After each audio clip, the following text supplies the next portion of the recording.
What's going on, people? Good morning. Welcome to Transfer View. Happy Wednesday morning, 23rd of August, 9 a.m. here in the UK.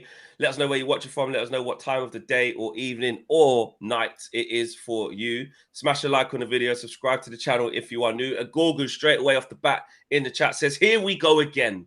Please, yes, baby, Jesus. Big up Fleck and Owen. Good morning, says Sting. Hi, everyone, says Buggy. Sting. Big up. 21 is coming, says Salim. Morning, people, says Lux here. All the mods are in there. All of the channel members are in there. And all of you guys, our subscribers, are in the chat. And you know what? There's time for gimmicks. There's time for laughs. There's time for banter. But here we go again, Owen, because let's just get straight into it. Last night, there was breaking news about Sheikh Jassim's potential finally taking over the football club and buying the football club from the Glazers. It was from Neil Custis, from the Sun. We're going to get into that. We're going to talk about Todibo as well. Apparently, there's some reports coming out of France that his move is to Man United is in sight, considering Harry Maguire is not going to leave the club. Varane is definitely staying, which we have covered that a little bit already, but he is definitely staying. Bayindir, pre-medical, and Williams on loan. But straight to the top, before we get, no one cares about the rest, let's be honest, at this precise second. It's true. Let's just be real. Owen, get straight into it. What has happened? Who said what? Who hasn't said what? Because there's David Ornstein as well, has topped up a little bit. What's the latest state of play here? What's going on? Well, the latest is get your Qatar emojis ready, get your timers emojis ready, get the eyes, fill them up in the chat.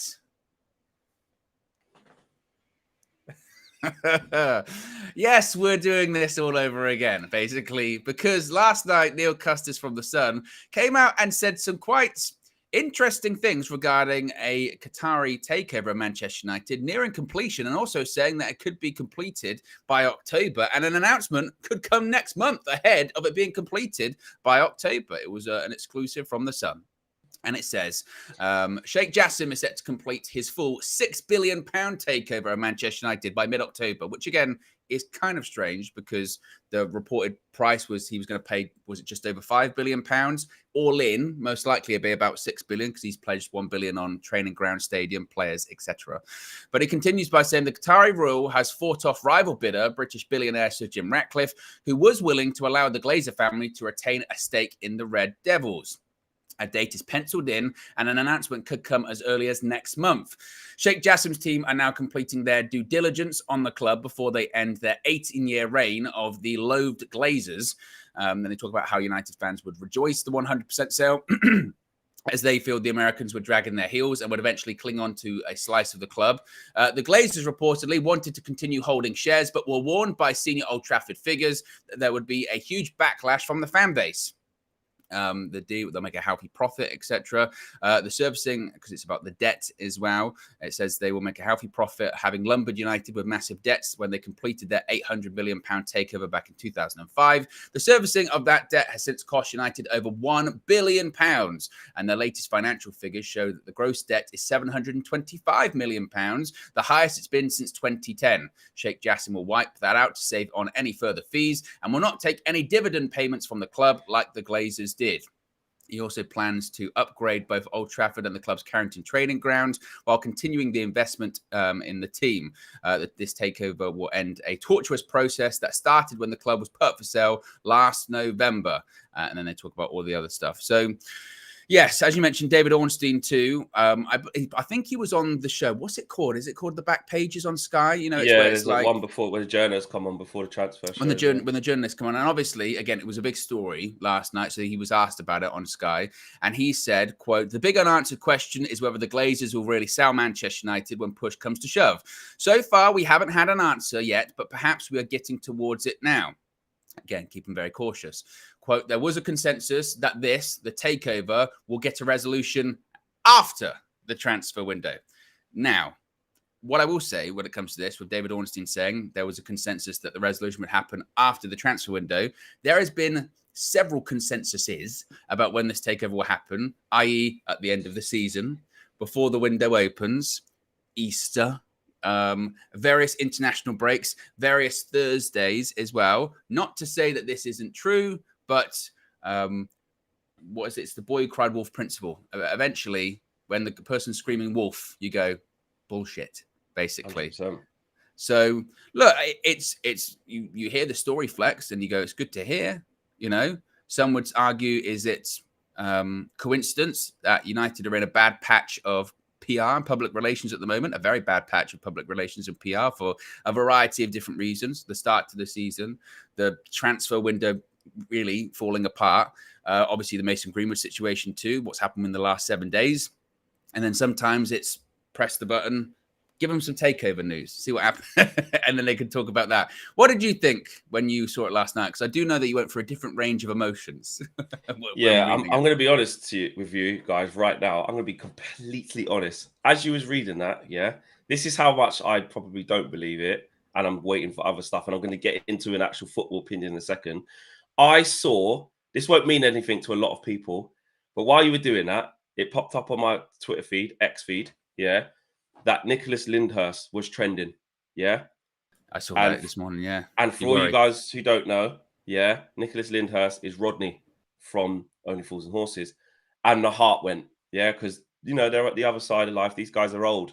My heart went, he's in Frasier. There's a reboot. Yeah. There's a reboot of Frasier and he's in it. Yeah. So anyway, that means absolutely nothing to a lot of people, but I'm sorry. I just had to just get that out there. And that's why that probably shows you what I think about this news, actually, in a transition into that. I don't believe it. There's a lot more to come. I find it really hard to believe that, okay, it's the Sun, it's Neil Custis for starters. That's at the top.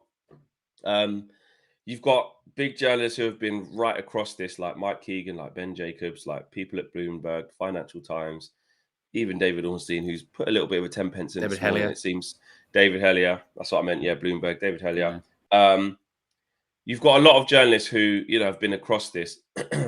And for Neil Custis to come through with a home run out of nowhere, I ain't having that. Happening in October, mate. Yeah, that's... I mean, and the way that this article's just come from nowhere after him not really saying anything about throughout the whole, anything of significance around the whole takeover, and bust in with his Neil Custis shirt and basically just, it's happening in October, mate. I've been told. Nah. Well, and also it's a bit Jay from in-betweenerish, mate. Well, also as well is I do believe that he's done a variation of this article a couple of times now, which is, I can't remember when the last one was, but it wasn't that long ago where he basically came out and went, Sheikh Jassim's going to win the takeover race. It's going to be £6 billion. And everyone went, whoa.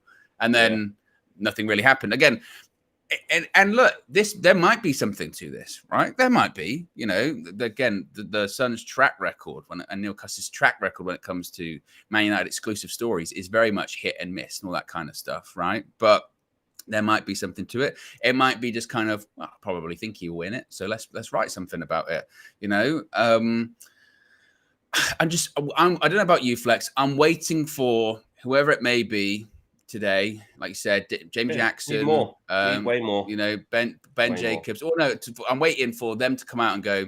From my understanding, Sheikh Jassim has still not heard anything when it comes to that. Will probably happen today because it was last week. Last week, Samuel Luckhurst, he literally said, didn't he? Sheikh Jassim is still waiting for an answer to the dark. Put in however many months ago. There's always been where Sir Jim Ratcliffe's always been. Where Sheikh Jassim's always been, and that's just it, exactly that. I mean, we were talking before we went on air, didn't we? And we sort of said that's what we were talking about. That again, happy to be proved wrong on this, because if I'm proved wrong, then that means that this is true, and we're going to get takeover. So it's not. And again, I'm never about I want to be right. If something's negative, I couldn't give a toss. I would rather what's best for the team, the club, etc., etc. If that means my opinion was wrong, so be it. You guys know me. I'm not egotistical. I have no problem being wrong at all. I'm not one of them fans where I just want to ride with something. So I can say, I told you so. I said it first. Don't give a crap about that. Sasuda says, more negative news. Why roll with the story if you don't believe any of it? And Blue Abadi Abadai says, Fleck, always got to be the negative one. All I could do is give you my opinion of what I think. And Sasudo, that is the news. You can't not talk about it. You know, can't not talk about it if we don't agree with it. If we don't agree with it, that's me and Owen's opinion, or that's your opinion. You may agree with it. Just because that's like me saying there's a bit of news there, but I don't agree with it, so I'm not going to share it with anyone else.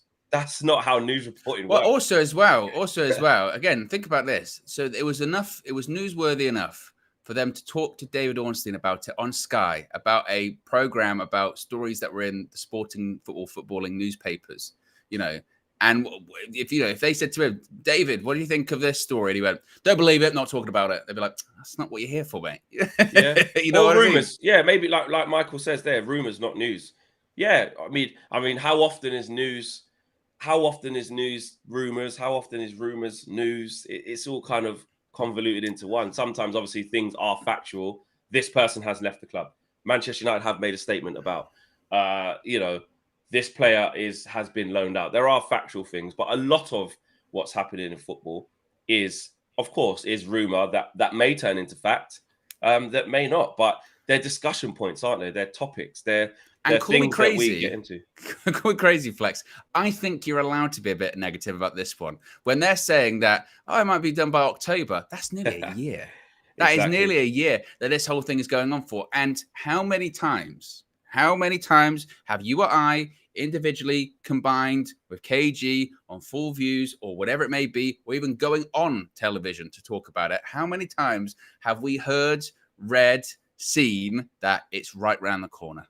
It's right around the corner. We've sat here at like midnight before going into Qatari newspapers that then weren't actually owned by Sheikh Jassim's father, and editors getting reports from Cardiff. Or I saw one the other day of the Cardiff City chairman saying, "No, United are going to be sold for £7.2 billion," and he might have had links to the takeover in the first place from Malcolm Glazer way back when, and all this kind of stuff. I mean, I go back to the original one of when these sort of first bids came in, which was what, February, March of this year, something around that period of time. And they said, hey, this could be done by Easter. Then that got moved to, this could be done maybe by sort of May. Then it got to, we're just waiting for the season to end. After the FA Cup final, expect to see some movement. Then it got to, well, wait until the transfer window, just before the transfer window starts. Now it's wait until the transfer window is finished. So there's all these goalposts have continuously moved as time moves. And look, I think a really good example of that situation is when you had the interview with David Hellier, and he said, look, I've been told several times that expect it really quickly, and then nothing happens because that's what the Glazers do. They drag their heels, they drag their feet. It's a game of succession as well, in that there's 6 siblings, 4 really want to sell, 2 don't really want to sell. Do you go with the majority, or do you go with the people that are more involved in the day-to-day basis with Manchester United and Avram and Joel Glazer and all this kind of stuff? It's a very convoluted and complex matter, but I think you're allowed, when you see these reports at this stage, after it being like 9 months, again, we're Virgin, if they're saying this takeover could be completed after a year, basically, I think you're allowed, when you see reports from the Sun saying it's going to be done by October, to go, I need more than that at this point. Super chat. Stephen says, watching from the ER whilst taking care of a patient. Bloody hell, Stephen. Concentrate, Steve. Like, listen, I don't want you calling me saying, listen, we've had a mishap in ER because I was listening to you about the takeover and not taking care of my patient. The patient is paramount, bro. Yeah. Please. Wow, that is insane. If you're watching us in ER, hope you guys are okay. Well, you're probably not okay. That's why you're in ER. But I hope. But that's why you're getting. Okay. That's why you're getting expert care from people like Stephen, who are paying the utmost attention to you. Hopefully we're on mute and you just seeing us do this. Yeah, exactly. Because you shouldn't really. Don't be distracting the people in ER. So big up. WJ Barrett says, I told you it would happen eventually. WJ Barrett's been on this for, we've all been on it for ages, but in terms of saying it's definitely going to happen, then yeah. WJ Barrett also says, even confident me is so skeptical, but I feel Qatari. Carol J says, I'll believe it when he is holding up the shirt. I think Carol means Todibo, but might mean Sheikh Jassim holding up shirt. But I don't know if Sheikh Jassim actually buys the club. Would he hold up the shirt? I don't know. It's weird, isn't it? I don't know. Yeah, WJ Barrett says Custis is a mouthpiece for Man United spin or truth ? Yeah, for me, just back to it, Owen. I agree with everything you just said there before we went into the super chats of why, being skeptical is my default emotion on this now, because like you said, we've been round the houses and back. But just back to Neil Custis in particular, with it being him saying this kind of on his Todd. I'm like, well, like you said, it makes sense from a PR perspective of like Man United been in the mud in the last week or two with everything that's gone on. So let's drip feed us a bit of something in there. But at the same time, let's be honest though, this is in kind of backing of people who are a little bit optimistic about this, just to give balance to the argument. Neil Custis is somewhat, it's a polite way of saying it. Somewhat murky territory with Man United with the relationship. It wasn't too long ago there was things being leaked of audios of him and Sir Alex when Sir Alex used to rip him a new one and didn't have the best relationship there. And he's a character. He's a big character. Not always understood, and some people have different opinions of him and stuff like that.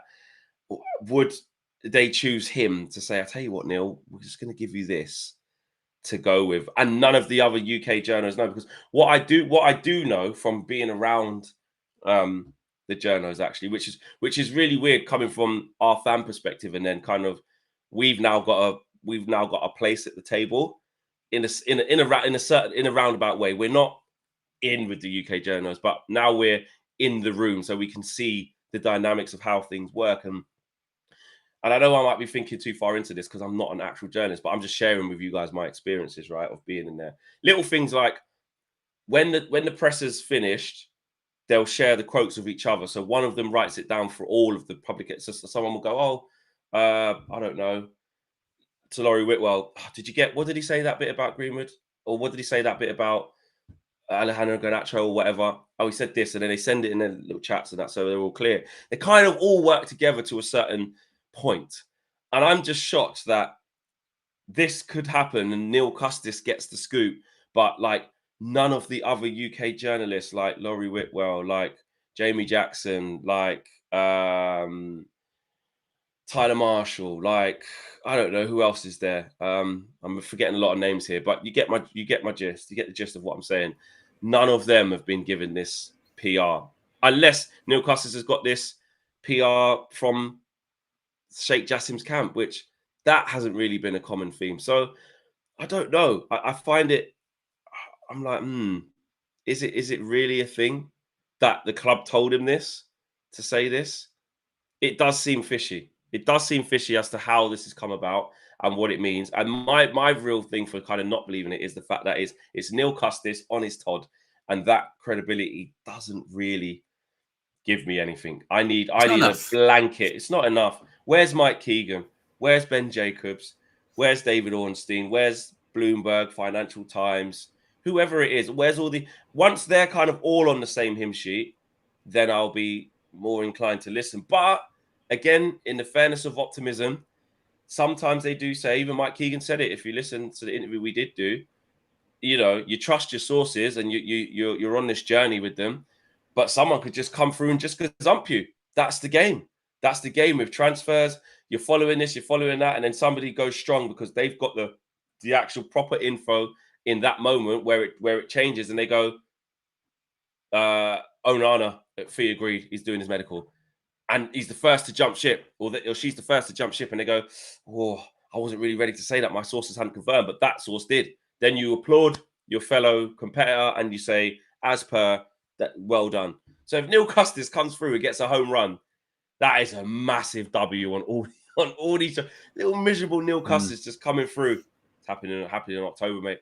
Imagine it all comes out now. They all start saying there is a feeling that October this, or well, there's an announcement next month. Look, when it comes to part of it as well, there was the thing the other day. I forget who wrote it. It might have come from ESPN. They wrote it at the time. I forget. But basically, that the Glazers had been told by these people that were advising them through the takeover, basically like you can't stay. The backlash will be too much. You've gone too far. Basically, you can't, because I think a lot of the concern and a lot of the people, I remember the Samuel Lucas, I think it might have been Samuel Lucas actually, was saying when he said that, Sheikh Jassim hadn't heard anything since he put his last bid in. And there was a feeling from the Qatari point of view that maybe the Glazers didn't want to sell, or they weren't really committed to actually selling, because if they were, again, it would have been sold by this point. The club would be in someone else's under someone else's ownership. And I think then they had put in there, but the Glazers had been kind of advised, you know, the backlash, if you stay and you sort of pull the club off the market, will be astronomical. You can't even envisage of how bad that would be. And I think there was these rumors that maybe the Glazers were thinking, oh, actually, if we stick around for a couple of years, the amount of money that's pouring into football at the moment, the expanded Champions League, the Club World Cup, the Saudi involvement in football. I mean, there's rumors and possibilities about having Saudi teams in the Champions League as well, opening that up. You never know what could happen. The Super League could happen again, or they could try and push for it one more time. And there's going to be games, even when it comes to Champions League, possibly a game in the US as well. Them being from America, that'd be a big thing for them too. Of the television rights renewal fees, possibly being renegotiated. They're just on the verge of, I think, a new deal. And then in a few years' time, they might take it away from all of these sort of more traditional broadcasters and go completely streaming and own the money, own everything themselves. The point being is the money's going up. And when the money goes up, football clubs become more valuable. What really triggered them to actually selling or putting the club up for sale, exploring those strategic alternatives in the first place is they saw Chelsea, they saw that takeover situation, they saw how much it went for, which again was overvalued. And they went, if that's Chelsea, imagine what Manchester United could go for. They looked at the money that they didn't have at the club, what needed to be done, stadium, training ground, servicing of the debt. They said, we don't have the money for it. We don't want to do it. Maybe now is the right time to sell. Other siblings within the family too had said, we don't want to be involved anymore. So let's wash our hands of it. Let's cash out. We're going to make an astronomical profit on this. Let's go. And then I think as they've gone through this process, and as I mentioned, all those other things have happened about the money coming into football, they thought, maybe we could get a bit more in a few years' time. So maybe we look at a minority investor. Maybe we look at someone that gives us just $1 billion for a small percentage, and we do up the stadium by doing that. But the problem is that's not enough still. That's still not enough of the issues that need to be resolved at United. And as they have been advised, I just think of the situation. If a statement came out says, after exploring these strategic alternatives, or last November, we announced we were going to be exploring strategic alternatives. Coming to the end of this, we have concluded that there's going to be a minority investor, or we have explored that none of the alternatives are, good enough, or whatever. Basically, you read through the sort of the businessese of it, and you go, they're staying. Just a reaction to that. And I think that's what they've been advised of, like, you can't dangle that carrot, pull it away, for this long, and then just be like, now we're going to stay, and think that everyone will move on. Because the thing is that absolutely, but I genuinely believe they think they can do that. Well, not that they think they can; they don't care if they do. Because they do. They just do that. They pull the plug, like you say, put out the little businessy shit. Oh yeah, this didn't work, that didn't work, so it's best that we stay here for now, is what it's basically going to say. Then they just stay in America, away from all the shit, while all the carnage unfolds outside of Old Trafford with protests and people going crazy and fan backlash online. But they've never cared about it, and that's the thing that I've always kind of spoke about or thought about the Glazers, of like, every time you think that they can't do something because it would be untenable, you just can't do that. You just can't do that. But they've done it every time. They've done it every time. And they still own a football club. They will still own this football club unless they decide to sell it, which is why we're still in this position all this time later, because they still haven't decided to sell it yet. They haven't decided it. What was the one a few weeks ago that I remember talking about this? I don't know. You might have been on tour, so I don't know if I spoke to you about it. But there was a thing where it was more likely they were going to stay, and the share price went down a lot. Yeah, it went down like 8% or something like that. Ridiculous. And then the next day, there was then like rumors going, oh no, they're still in the process. Nothing's changed. They're still negotiating. Both parties are still very, very advanced in this. And it just came across as, let's just pump those numbers up a bit. You know what I mean? Because, and I wouldn't even be, but I go back to, if they stayed, I wonder what the market reaction to that would be. Because any single time there's been a report of them staying, all of that sort of speculatory growth just vanishes, and they go, oh no way. So it's a way to control the market, isn't it? Yeah, exactly. So I don't know. I don't know at this point. Like you said, I need more. Not enough I need for me. more when it comes to this. Not enough for me. To the super chats. So Marcus says, I believe it when I see it. Also been a member for 3 months. Big up to you, Sir Marcus. Lil Yo-Yo says, is Sheikh Jassim the answer to the right-hand side? Jesus, don't know what the answer to the right-hand side is. Iron Lung says, WJ Barrett, Hampstead Hall. Don't know if they're arranging to meet up or something. I don't know. D-Train, been a member for 5 months. Big up to you. Says, hi, guys. It's not official until Rio says it is. But seriously, I think this is it. I think it's about 5 billion. Let's go. Love the show. Hashtag Glazers out. Rio's that video is going to live in infamy, isn't it? You know what I mean? Always bring it up to him. Like, listen, mate. Rio. When you go that strong, it's got to happen. You know what I mean? Because if it doesn't, scared idea. I was told by good sources. It's not my fault. Yeah, but when you do that, Rio, man, bro, bro, we're on to you. Spotlight's on. Yeah. Let's move on. We'll see. We'll keep an eye on this. That goes without saying. You know, we don't have to say that. Whatever happens with this takeover, we're going to be all over it, just as usual. Let's see who speaks today. The only person he's and that's because he's been asked, like you said, on Sky, is David Ornstein. I'm just double checking now. There's been nothing. No. Under 21s, etc. So before we move on, I want to get all your predictions in. You guys put it in the chat. Do you think this is real? Do you think there will be something that materializes? Yeah, put a poll in the chat. My closing statement on this, while Owen does the poll, and I'll come to him. You guys put it in the chat. I think what will happen by the end of today, this is just my hypothesis, is that a lot of other key players will come out and say, as to my knowledge or according to sources, Manchester United takeover situation very much in the same place it was with Sheikh Jassim and Sir Jim Ratcliffe in the dark, awaiting Glazer's decision, or still no preferred bidder. As my understanding is, still no preferred bidder. Something like that. I think that will happen by the end of the day. What do you think, Owen? No, I agree. It'll be something like that. Whoever it may be, despite speculation, despite reports, from what I've been told, the takeover process remains exactly the same. Sheikh Jassim and Sir Jim Ratcliffe are yet to hear back from their initial final bids. However many months ago, they're still far in the process and still doing their due diligence with the Glazers. There's still no preferred bidder, so either they're both doing essentially exclusivity things, so one can be selected at either time. Every single time. Yeah. That's what it is. They're waiting for word back from the Glazers. Something like that. Let's move on.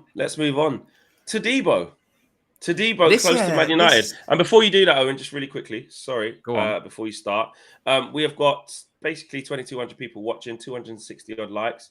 If we could hit a like on the video, that'd be great. If we get to 500 while we're watching live, that would also be fantastic. Round about another 250 more, 240 more ish. So please do get involved. Hit a like on the video and subscribe to the channel if you have not done. Over 2,000 people watching live, which is great.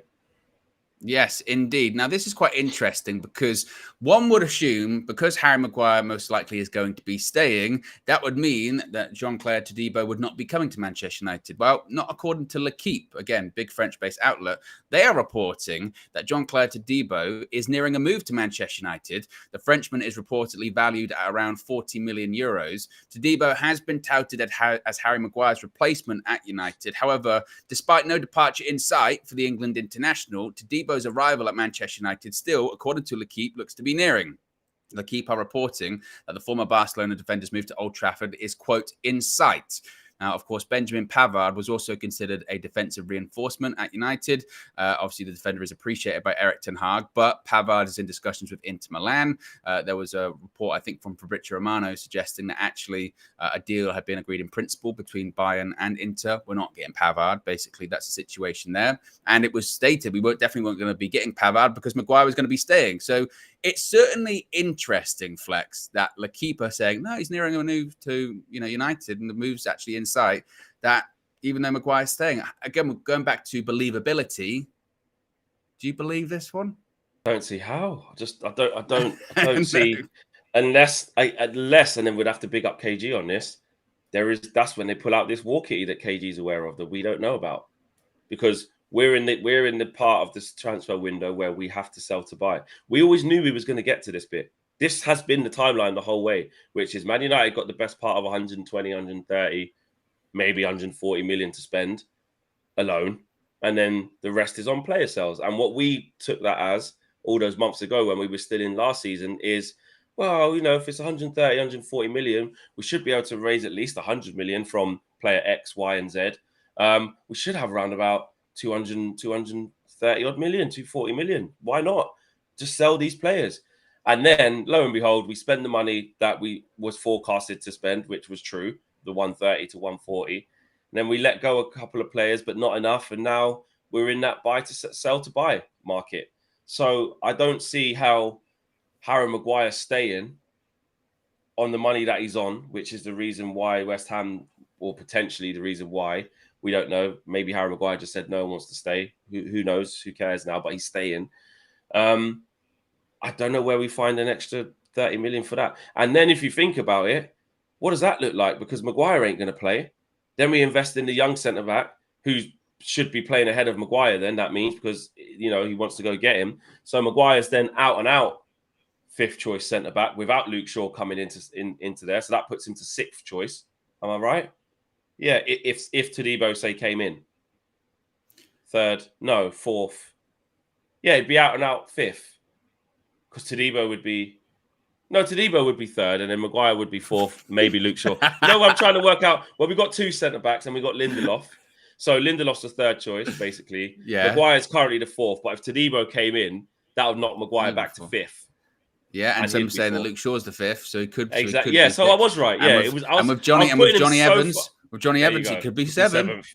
So I was like, bloody hell, he's getting further and further back. But I am right. Yeah, I'm not going crazy. So I'm like, how on earth do we afford to keep Maguire on those wages, which are the problem anyway? Why he wouldn't even leave? Plus, find money to go and get Todibo and give him what he needs. I just don't see it. No, I agree with you. I don't see this one. I mean, look, unless it comes out tomorrow of like, no, Harry Maguire's going elsewhere, and we go, oh, we didn't know about that, so that would then make sense. If we spent, I mean, they said, what was it, like 40 million euros? Where are we going to get that money from? And two, if we spent that on Todibo, knowing that Harry Maguire is going to stay, where you go, we need midfielders like that. That's what we need. If you've got 40 million euros, go get Amrabat. Go discuss with Bayern. Go discuss with Bayern alone with an option to buy. Do that. That's your money right there, and you're going to maybe hopefully sell Donny as well. That's going to go into that pool of money. Do what you need to do there. Don't buy, like, don't get me wrong. Todibo, I was saying when like Maguire was leaving, I thought he was going to be a good option. He could be the long-term Varane replacement. But imagine that's what United did. We've heard the cries. It's not been a good start to the season. We've bought another centre-back. You'd be like, what? Why? No, go get the midfielders. Go get what we need, because the midfielder we've got, he's not available for the next two games too. So we need reinforcements in that department.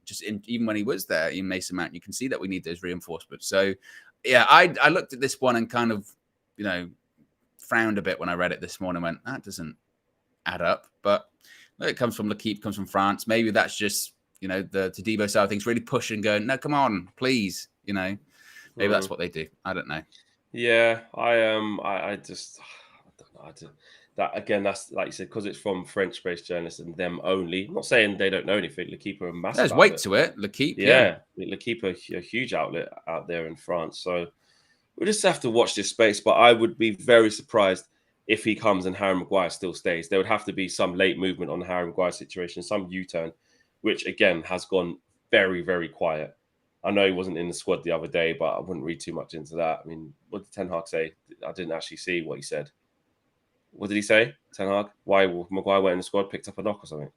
Oh yeah, it's a small issue, small something. So, and again, people can actually, you never know though. You never know actually, because if he's not, well, it is a small issue. But if he's not in the squad because if you think about it, they can get us with easy because there's like, what was it, 8 days left or whatever for the transfer window, just over a week. Yeah. Any player that's like, they just got a little problem, that they'll be in the team next week. You can just keep them out of the limelight until the transfer window's done. It's 1 week. So just because you want to make sure they don't get injured. And we won't particularly know. We have to just kind of guess. Oh yeah, little knock, has he? Oh yeah, you know, you won't really bring on McTominay as, oh yeah, something could be brewing there. We could go down that conspiracy theory line, or we can go, probably just got a knock. He was never going to play anyway. Like, it just depends how you want to see it, and how excited you want to be. He said he was meant to be involved. Then, like, you know, a few days before, he picked up a small injury, a small knock, or whatever it may be.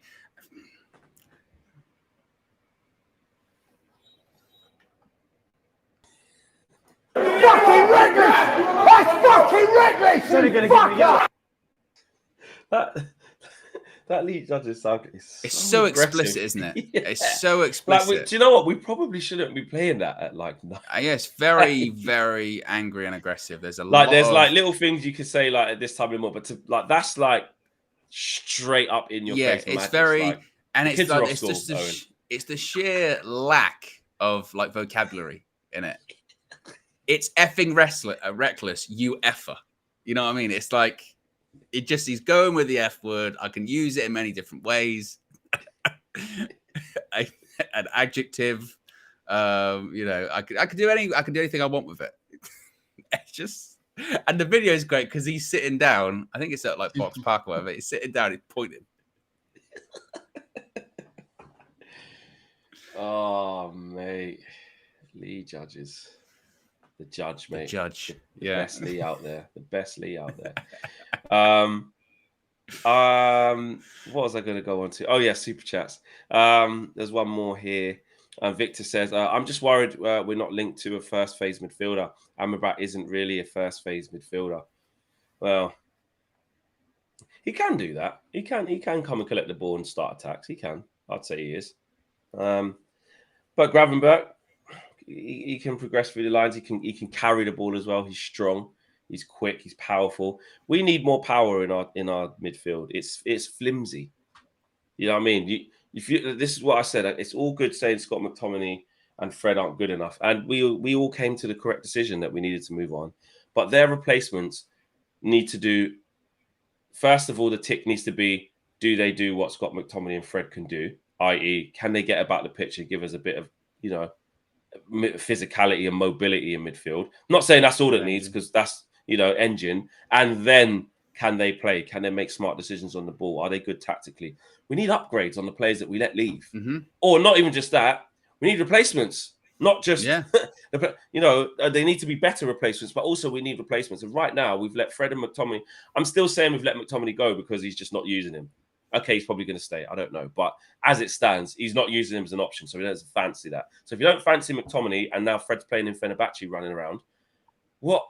But it felt like, I mean, maybe I'm wrong with this, but I mean, I'll double check the stats in just a second. But to me, it felt like he used Fred more than McTominay last year.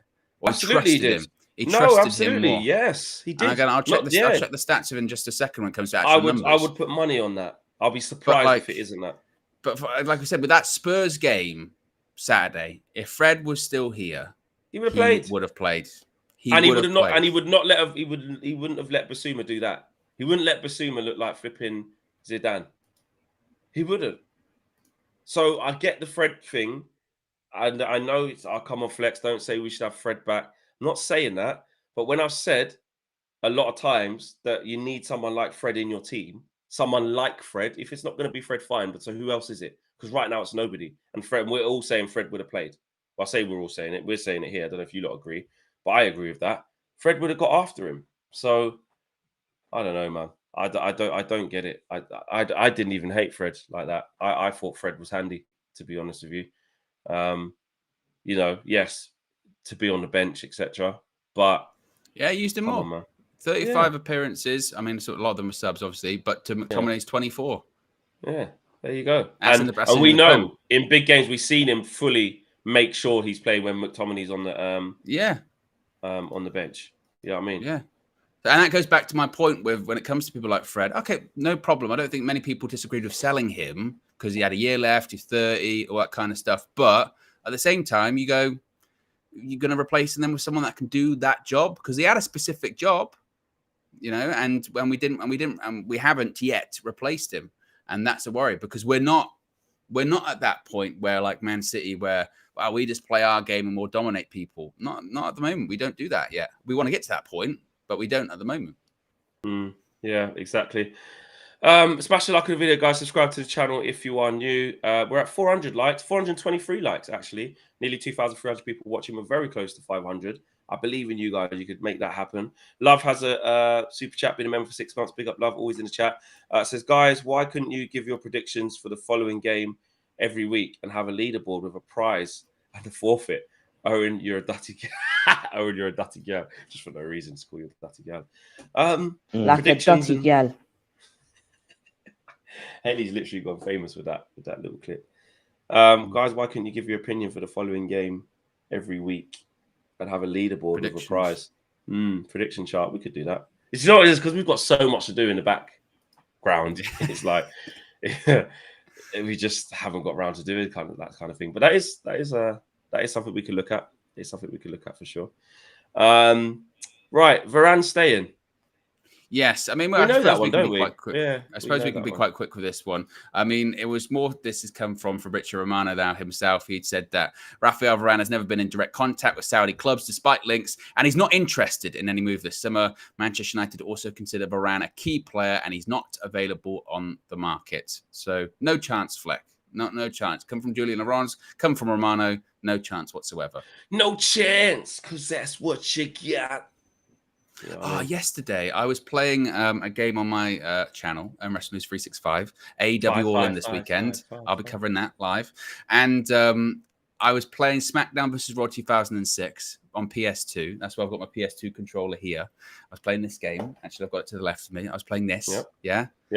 And I kind of forgot with PS2 games is they're prone to freezing and prone to crashing, aren't they? Yeah, just in the middle of it would just start. No, it wasn't even that. I went on a loading screen and it just carried on loading. Yeah, so I remember that. I had to end the stream. Yeah. I had to end the stream. Why did you just reset it? I was about an hour in, so I went, oh, okay. Oh, okay. But it was just like, I forgot that was a not thing. Reliable. Yeah. And some games are known for it. Some games are like, you're gonna have to restart that one. Yeah, I remember that happened in loads in the WWF games, E games, for sure. So Varane staying. Bayindir, pre-medical talks. He's coming over to England now. He's pretty much done half of his medical and stuff like that for the second choice keeper. Yes, indeed. Now this one actually came a little bit out of nowhere yesterday, really, didn't it? Yeah, it did. Yeah. David Ornstein said that Man United were doing a pre-medical without Bayindir in Greece ahead of a possible €5 million move for the Fenerbahce goalkeeper. United wanted to assess a back issue before opting to sign him or someone else. Make sure you do, guys, please. Yeah, exactly. Yeah, with the Hoyland situation, those pre-medicals. But they said he said it depends on the Dean Henderson exit. The Crystal Palace move looks most likely. He completed those checks, as I mentioned, in Athens. As you mentioned, I think he's now coming over to Manchester. That one seeming like it's going to be done. But I think most importantly does show that Dean Henderson is definitely moving on and looks like Palace is the most likely destination for him. I can't really say that I have too much of an opinion on this flex, to be honest, because it's not really the news people want to hear. Is it? It's just like, we're going to make a signing who?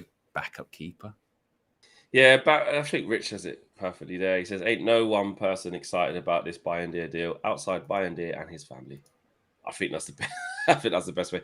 Not to be rude, he seems like he's going to be a Man United player.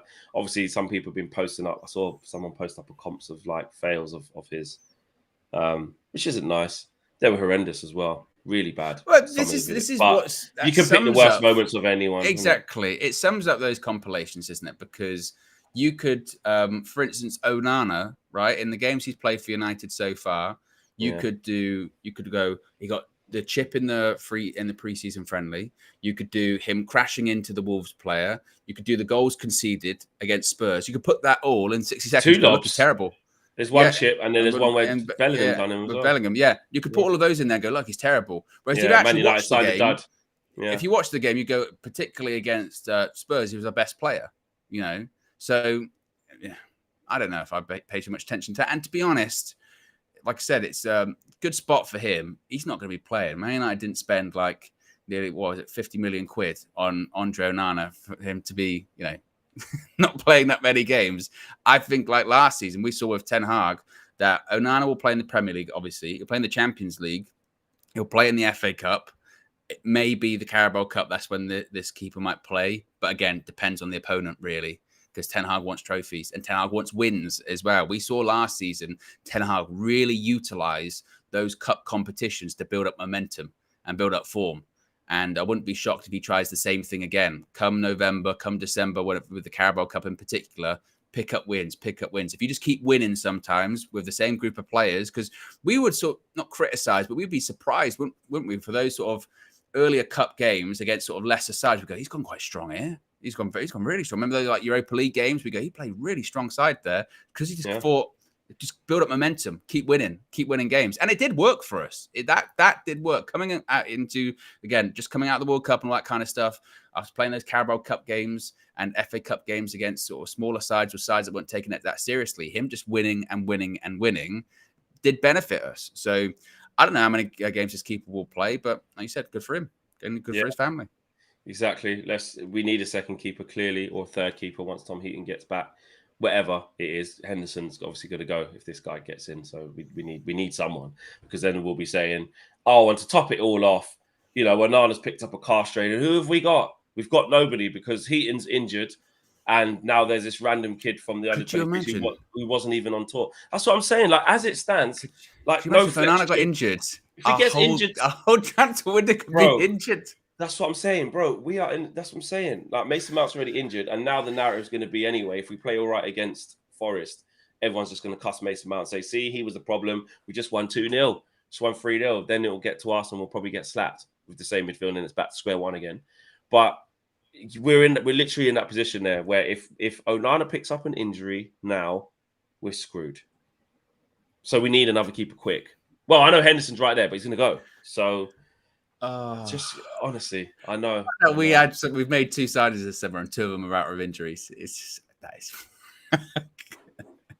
That's what I mean. So in the end, there's only one change to the starting 11 currently, which is annoying. Like you said, against Forest, we're going to look the same as we did last year.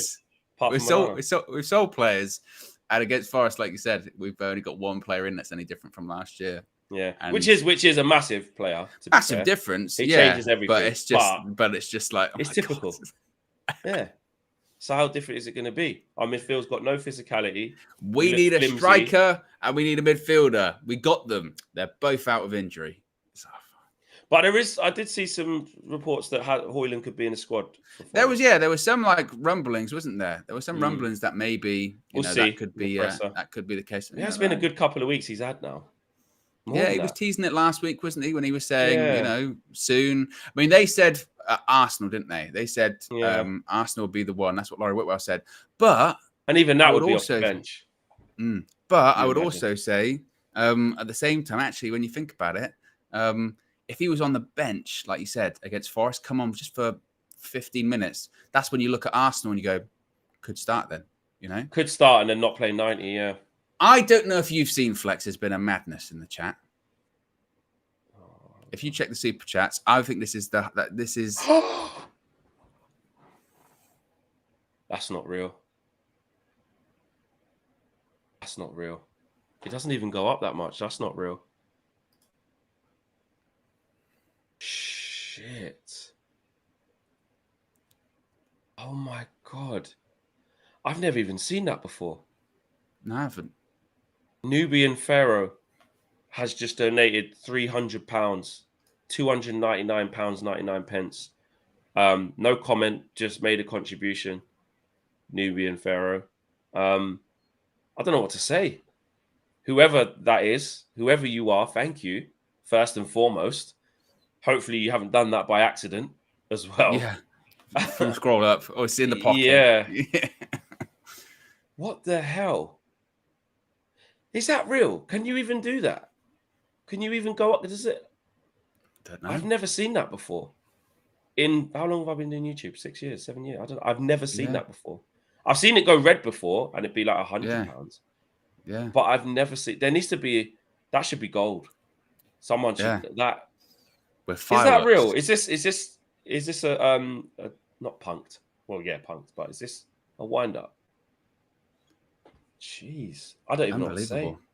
It can go He's up a to pharaoh. 500. Yeah, a real life one. Theo Hines says it can go up to 500 flex. Highest is 500. Oh, right. I did not know that. Wow. Jesus. Wow. I'm speechless. When you said that, Owen, I expected to see like maybe someone gifted like 10 super chats or something. Yeah. Jeez. Well, thank you. Again, Nubian Pharaoh. I don't know who you are. You haven't left a message, but thank you for contributing to the channel. Really, really appreciate that. I'm stunned. I've never seen that in my whole life. Are you Sheikh Jassim? Yeah, maybe it is. Yeah, look, Is this a sign? Leopold says Sheikh Jassim's burner. Flex's gasp was nuts. Yeah, I couldn't believe it. I just thought, what? That ain't real. I thought you read about Nicholas Lyndhurst again. I thought you read even more. No. I'll do that. That's as soon as I get off the stream, I will be looking at that. Yeah, and looking at the teaser. But yes, let's get the super chats out as well. The rest of them. Duma, I don't want to mispronounce your first name, so apologies. Did we get done up by the Anthony comps? Well, Blame the scout. Blame the scout. The scout said, empty the money, empty the tank. Well, no, blame our scout. There's a reason he hasn't been back this year because of the scout report he gave for people like Anthony. Absolutely. And look, some people, there's a clip out there of me on DR because I was saying that, on this current trajectory, if it doesn't change, I'm not saying it now, he could be a worse buy than Maguire, or at least the same. And then a lot of people saying, what about Sancho? Why is he getting a free pass? Or look at Rashford, look at Bruno. I did speak about those players in the whole context of everything. We would just talk about Anthony. And actually, Sancho, I didn't in that particular thing, but correct, he doesn't get a pass either. He doesn't get a pass, Sancho. He has been terrible since he's come as well. So he's in the same category. At the moment, if it doesn't change. Right now, we're looking at Sancho going, he looks a bit all right. Let's at least play him. But the truth is, there's still not much there, is there? With Sancho, we still haven't seen it yet. We've spent 80 million on a right winger, 77 or 72 or whatever it is for Sancho on a left winger. What's that? Like 160-ish, 70. Look at them. What do we have to show for it? It's insane.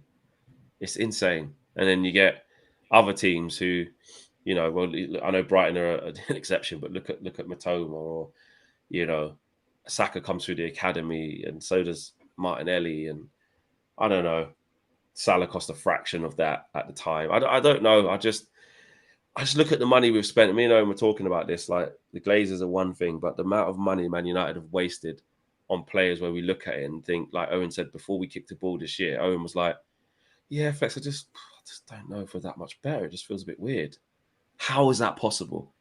If you said to other teams lower down the league, look at Newcastle. Look how they've bought. If we had to play Newcastle tomorrow at home or away, we'd be shitting ourselves. Shitting it. And yes, they've spent money, but look at the types of players they've got. People laughed at Anthony Gordon. That was 50, 60 million. And now he looks at it because he's in a good system with playing on the front foot. I'm still jury's out on him, Anthony Gordon. For me. Yeah, that's fine. The jury could be. I'm not saying he's a world beater, but I'm just saying the system looks all right, and he's getting assists, and he looks all right. I know it's only 2 games. Now he looks all right. They bring in Isak for he was like 60 odd million, but it's working. Yeah. Almiron was laughed at. Look at him now. Okay, Theo Hines says, Gordon is still shit, Flex. I get you, but I'm just saying he looks. A couple of games he didn't look like shit. Let's see how he does. Tonali, 50 million, perfect.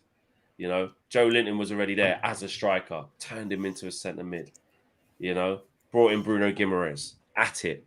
Look at Trippier, who we really wanted but didn't do enough. Could have got him.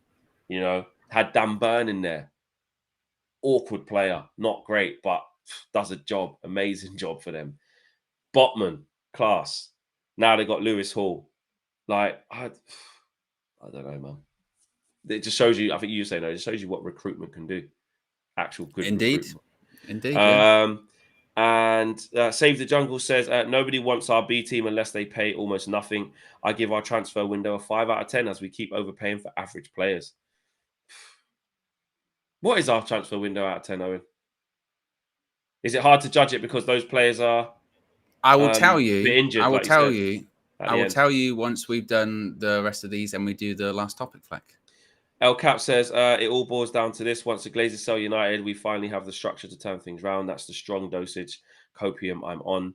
And King Stash says, Amrabat usually plays as a single pivot. He is excellent in possession. He'll bring calmness and composure, has a superb and precise long pass as well. And Brandon Williams is leaving. Yes, and finally, one player out the door could be Brandon Williams. Yes, it's been reported by Romano and lots of other people that negotiations between Ipswich Town and Manchester United for Brandon Williams are advancing. It's a loan deal to include a buy option clause. Williams is in the list of players expected to leave Man United by the end of the window. And I was thinking about this, Flex, yeah? This just goes to show, and people like to talk about why aren't we very good at selling players? This goes to show why Brandon Williams is going to a championship club. How much money is he on? He's on a ridiculous contract for someone of his quality. Let's be fair. It's like, let me double check this so I got my figures right. But it's a lot. Because remember, he signed a new contract after he had a little run in the team back during the Ollie days, didn't he? Let's have a look. So it was, I hate when they do an annual salary. How much does he pay a week? Here we go, right? Get ready. 65 grand a week. That's what he's on. Yes.